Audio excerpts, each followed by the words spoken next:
Yo, YouTube, what's up? I'm driving. So today I got a question from a bro who wants to know, yo, Elliot, how do I stop comparing myself to people? And rather than answering it at home, I decided to do it on the road because I just dropped off my daughter at her new job. She's a Chick-fil-A chicken server working at Chick-fil-A. So this kind of cuts into my video making time, so I figure I'd just shoot it on my way home. I've really done this in a very long time. So yeah, the question comes from a young man who says that he's working on developing himself in every single way possible, goes to the gym, reads books, does all the things he's told he's supposed to do in order to be a better you, a better version of himself. He says, but he can't help himself but to be comparing himself to other people. He says he looks at other guys that are doing, better than he is. And he knows it's not helpful. He knows it only creates frustration, but he can't help himself from doing it, and he wants to know what to do. So if you watched the video I made last week, I talked about comparison and competition and why it's important for men to do that, and I still do. I think it's important that we do that.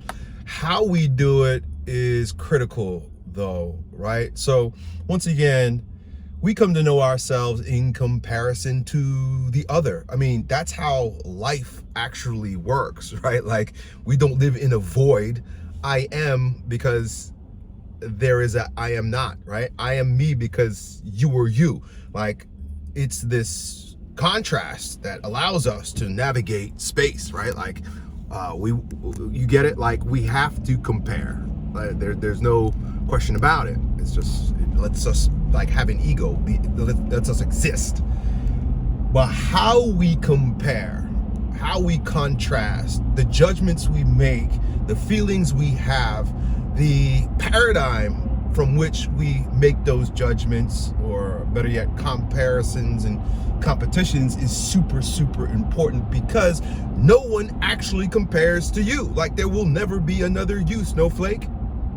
How do you compare snowflakes? You really can't, because each one's a work of art from God, right? And that means you got to be subjective, right? We live in a world where we constantly measure things objectively, right? Like, there's a standard, there's an objective standard for the man, right? There's an objective standard for the woman. There's an objective standard for how much money you need to be making, or things you have, right? These objective standards have no bearing on the truth of subjectivity, right? Subjectivity is about me. It's about you. It's about the individual. And you are individual. We are individuals. As much as we are one, and in a lot of ways the same, we're different. And the beauty of that difference is magnified by our comparison. It's just what it is, right? So this is not a moral conversation. This is just factual, right? We compare. You know that there's daytime because there's night. You know that there's winter because there's summer, right? I think you get the point. So there's a great one. Here's a great quote. I think Jesus says in the Bible. He says the way you measure others is the way you measure other people. Measure yourself. The standard. Let me put it this way: the standard by which you measure others is going to be the standard by which you measure yourself. The standard by which you judge others. So a lot of people get this one kind of screwed up. They think, oh, you shouldn't judge, but that doesn't make any sense. Like, there's a reason why we have judges. I mean, there's a whole book in the Bible called Judges, right? Like, we need judges, we need judgment, right? So when people hear that, they think, oh, Jesus says don't judge. No, he's saying, all he's simply stating is a fact. He says that the standard by which you judge others, you will be judged.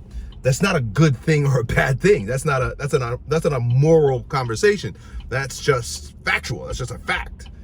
And we got to be very careful. Here's where we got to be careful, not in the judging and the measuring, but in the ruler that you use to do the measuring, the tape by which you're measuring, right? The ruler stick that you're using in order to do the measuring. That's what's important, because if you're measuring yourself with the same ruler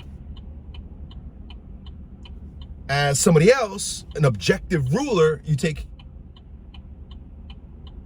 the subjectivity out of it completely, and you're measuring yourself against something that isn't, right? It's a figment of our imagination, right?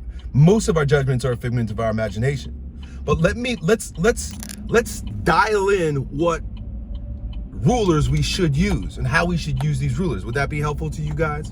Would that be helpful to hear old Uncle E talk about how to use judgment, how to compare yourself to others in a way that elevates everybody? Nobody loses when we do it this way. So here's a real objective way to come to those subjective standards, right? Does that make sense? So objectively, there are going to be three things that most men compare ourselves to other men with. And like, there are a myriad of different things we can compare, but it's generally going to fall into these three categories: health, wealth, and relationships. Health or body, women, and business. All right, it's the three things. It's three main things. It's going to be, muscle. I'm thinking of different ways to say it. Muscle and marriage and money. You see it? However you want to look at it, right? It's these three things. The body, you're comparing bodies. We all compare bodies. And when I say body, I'm talking body and soul, because the body is a reflection of the soul. It's a continuation. You are what you look like, right? And so we instantly compare based on the way we look. But it goes a lot further than that when it comes to the body. We could stay on the surface with looks, but then what is there that you can do, right? How well does your body perform, right? So there's performance. Really, the body can only do three things also, right? Think, feel, and do. So beyond the aesthetics of the body, comparing yourself aesthetically, there's thinking, feeling, and doing, right? So these are all different measuring sticks by which we can fine-tune our comparison, and you will find that if we are this, how you would say, intricate, we're this nuanced is the word I'm looking for. It starts to open up all kinds of possibilities, right? So if you're comparing yourself only by the height of other guys, there are going to be guys that are taller than you, there are going to be guys that are shorter than you. But that's only one category. What about your girth, right? Length versus girth, right? I'm not just talking about the guy between your legs. I'm talking about you. So like, how thick are you? So a lot of guys who are shorter, they actually are better bodybuilders and have better looking bodies than the guys that are tall. Now, of course, you're going to have tall guys with great bodies. That happens too. But if you measure apples for oranges, a guy who's taller than you, but you're more jacked, you got a six-pack abs, and you can lift a whole lot more weight, well, who has the better body? Well, I don't know. They're two different measuring sticks. Or a guy who's really strong, physically strong, but he's slow, right? Yeah, sure, you're strong, but like a Bruce Lee would whoop your ass no matter how strong you are. Whose body's better? Eddie Hall, strongman, right? Or Brian Shaw, strongman, these giant strongman. Who's better, them or say like a Bruce Lee or somebody who does mixed martial arts like today? I don't follow the sport that much, but like a jiu-jitsu dude, like you would look at the giant and you would be like, oh, he's gonna get it. He's gonna win. He's the top guy. But one of these little fucking jiu-jitsu spiders that crawls up around his neck and chokes him, like, okay, his body's better because of the skill of the body, what the body can do. So which one are you measuring by? When you measure based on your body, which one are you measuring by? Even the skills that you have that are beyond, say, physical prowess. There's a guy who you look at and you're like, man, I wish I was that guy. Maybe he's got it all dialed in aesthetic wise. He's tall, he's shredded, he's good looking. But you know how to play the guitar and sing. Your body can do that. Your body can strum the guitar and make beautiful sounds with your mouth. Whose body is better? Right? Whose body's better? And you might even go on as far as to say that the guy who's maybe not as tall, good looking, and jacked, but can strum his guitar and make beautiful music is more attractive to women. How do you know that? Because look at like guys like Justin Bieber. He's a little weakling, but he can, you know, I don't know if he's still a cool dude, but like I remember a couple years ago, he was the guy that would make all the young girls swoon. Whose body's better? The way you judge another is the way you'll be judged. The way you compare is the way you're gonna.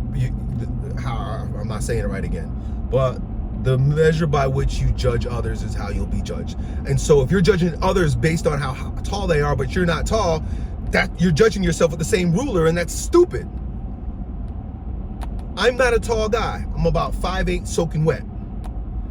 And there are times when I'm in a room and I'm the shortest dude in the room, but I command the greatest presence. I command the greatest attention. Why? Maybe because of my charisma, or maybe because I'm the strongest one. It could be other things. Do you see what I'm saying? So to compare is fine, but you got to understand that it's got to be fine-tuned. That's just body.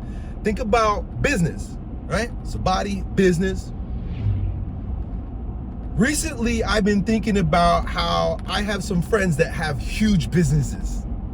I'm like, I don't understand how this guy has a business with 57 employees, right? He's managing 57 guys. He's got departments and stuff, maybe hundreds of guys, some of my friends. And their net, their gross, let me put it this way, like the money that comes into their bank from the business, just business, is like in the tens or hundreds of millions. I know guys who have one-person businesses. They have like maybe an assistant. It's just one person. And he makes maybe $1 million a year and takes home 90% of it. Well, the other guy who's got, you know, several hundreds of millions, he don't take home very much of that at all. He's got a whole lot of people to pay. He's probably got equipment, he's got warehouses, he's got apartment buildings, he's got insurance to pay for people. But he's got a bigger business. Who's better? Which one is better? The ruler by which you measure is the rule by which you'll be measured by. If you measure him based on how many employees somebody has, of course he's gonna win. But if you're measuring based on convenience of not dealing with people, you win, or the guy with the smaller business wins. Even if he makes a fraction, think about this, there are some guys that make, let's just use round numbers, like $1 million. Two guys both make $1 million. One guy makes $1 million and he's rich and famous, and everywhere he goes, people know him, and he's surrounded by employees all the time. There's another guy who makes $1 million quietly. No one has any idea who he is, right? He's not famous at all. The guy who has all the fame, he's got all the honor, he's got all the accolades, and people love him wherever he goes. And maybe he loves that. The other guy who makes $1 million, he's an introvert, and he doesn't want anybody to bother him. Which one is better? Or let's say the guy who's the introvert makes half of what the other guy makes, only $500,000. So now the other guy's more rich and more famous, but the introvert's fucking fine. He's like, I just need enough money for me and my dog. Doesn't even want a wife. Not interested in women at all. He and his dog, and enough to live a nice life. Who's better? Who's better? Let's talk about wife. Let's talk about women. There are guys who have a wife that's not a 10. She's not a 10. Maybe she's a 5. She's cute, good enough looking. There are guys who have wives that are 10s. Damn, she's gorgeous. Woo, she looks great. No matter how virtuous a man is, he can't help but cut his eye when she passes by. Like, damn, she's hot. The guy with the average wife, his wife cooks and cleans, takes care of the children, has a beautiful home. He has sex when he wants to, never argues, and is kind, but she's a 5. Another guy, his wife, she's a 10, but she's, holy cow, she's a mess. Maybe she's on drugs, she's very vain, she loves to, maybe she cheats on him, but she definitely disrespects him. She thinks she deserves more than she gets, always whining and complaining, doesn't take care of the kids. She's a mess. Now, you could have a 10 that's a great wife too. And you could have a 2 that's horrible, right? But which ruler are you measuring by? This is also important, guys. So continue to compare, but you got to be fair by looking at the ruler by which you measure. Guarantee you, my bro, I'm talking to you who sent this question. You mentioned all these things that you're working to achieve in. Find somebody who looks like they've got it all together and then measure all your aspects, right? Maybe you have a cute little girlfriend who really admires you and can't wait to have your babies. And you love it, and you love her, and it's amazing, but you're not jacked and ripped and make $1 million. The guy who's jacked and ripped and makes $1 million, maybe he's boning lots of girls, but he's tired. He's tired of these chicks. He just wants a good girl. Look at what you got going on for you. And I'm not saying this in a hippy-dippy way to be grateful in a hippy-dippy way, right? I'm saying be grateful in that you are better than him in some way. I think it's good to look at our lives and say, yeah, I'm better than this person in a certain way. It will also make you feel more adequate, which is important. You should feel adequate. But if you keep measuring yourself by the standards by which the world tells you to, or your friends are doing, you're gonna be miserable, dude. So that's it, that's all. I'm gonna grab some gas, y'all. Hope that helps, dudes. Done.